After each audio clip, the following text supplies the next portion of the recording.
Puta merda, eu vou fazer conteúdo infantil. Eu vou inventar uma música de criança, mano. A partir de hoje não falo mais palavrão. Não falo mais palavrão, mano. Eu não falo mais palavrão. Não falo mais palavrão. Oh, não falo. Não falo. Não vou falar mais. Léo, muito obrigado pelo sub, meu lindo. Tamo junto. Obrigado, meu consagrado, minha coisinha fofa. Oh, tamo junto. Obrigado, viu? Conteúdo family friend, full infantil a partir de agora. Eu não faço ideia quanto tá agora. A gente tem uma Alexa também, tá ligado? Alexa, apagar luzes. Ah, vai tomar no cu, porra de Alexa, irmão. Pô, que tecnologia Alexa, apagar luzes. Daqui a pouco o cara vai falar, olha a minha tecnologia nova. Tem que levantar e apagar a luz.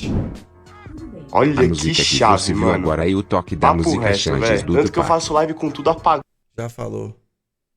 Não, não, foi mal. Tá valendo agora. Tá valendo agora, caralho, aí é foda. Não! Ah! Não vai dar! Meu Deus, me ajuda! Não vou falar reage, palavrão. Gabi, dá. Não vou falar agora, calma. Apagado, mano. Fica muito mais clean, tá ligado? Porque a gente tem light aqui, vamos mostrar pra vocês, tá ligado? Alexa sem luz. Então, a gente tem aqui, mano, que light, tá ligado? Que dá uma luz animal pra gente. Muito louca mesmo. Vou até ligar aí pra vocês verem como que ele funciona, tá ligado? Então, mano, ó, ela acesa basicamente assim, posso até melhorar a iluminação, tá? Vou ligar até o OBS pra vocês verem como funciona. E esse aqui é o nosso mouse, que é o mouse, é o mouse favorito dos gamers também, é um de Pro, super light, mano, parece que pesa a da sua mão, senão você tá pegando ele. Ele é em torno de, mano, depende do ano que você acha, tem de 750 reais, mais ou menos, você pega no sítio, e aqui, rapaziada, a gente tem um aqui tecladinho maravilhoso que eu comprei agora pra mim, que é o teclado favorito que eu testei. Ele vai ter coisa, né? Isso aqui quer ser brasileiro, irmão. Se você, mano, isso aqui Parar de chamar a palavra do cu. Isso aqui é que é raiz, irmão. Irmão, isso aqui, quem lembra desse mano? Isso aqui é a brasileiridade da vida. A brasileiridade da vida. Olha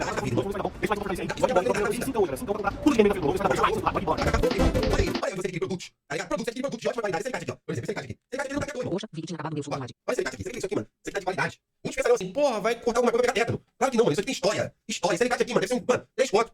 Tá ligado? Isso é história, não é tétano. Quem pensa que tem tétano, tá com pessoa de errado. Obrigado, mano, pelo sangue, mano. Entendeu? Porra, olha lá. Delação premiada, filmão. Falei de novo? Desculpa, calma. Delação premiada, filmão, olha isso. Aqui de qualidade, CD que eles já embalavam. Isso aqui é antigo, cara. Não sei, desde aquela época lá que a gente ia na feirinha, comprava 3 CDs de PlayStation 2 por 10 reais, que vinha o Homem-Aranha junto com o Batman, tá ligado? O Hulk dançando com a Bela Adormecida. Era só você se ordenar, mano. O Boba Fett com, porra, o Pelé em campo ainda, tá ligado? Só coisa mesmo. E você já viu, já colocava um saquinho, porque já teve futuro. Já falava, mano, vai ter um surto, negócio de gripe, futuramente. A gente já tá se pegando de antes. Os caras, mano, os caras têm mais. A mais. Gabi, você que conhece, qual o estúdio mais que você já viu? Eu acho do Alê. Sim, é verdade. É muito bonito, Munhoz, é verdade. Ô, Monge, obrigado pelo sub de 3 meses. Renato, obrigado pelo sub. Vamos lá. Porra e caralho não vão ser considerados palavrão. Porque todo mundo fala um porra e um caralho. Senão é foda. Quanto, amigo? E foda também não. Porque foda é foda, né, mano? É foda falar foda. Se você não fala foda, deveria experimentar, mano. Foda, tá ligado? Você se sente libertador, mano.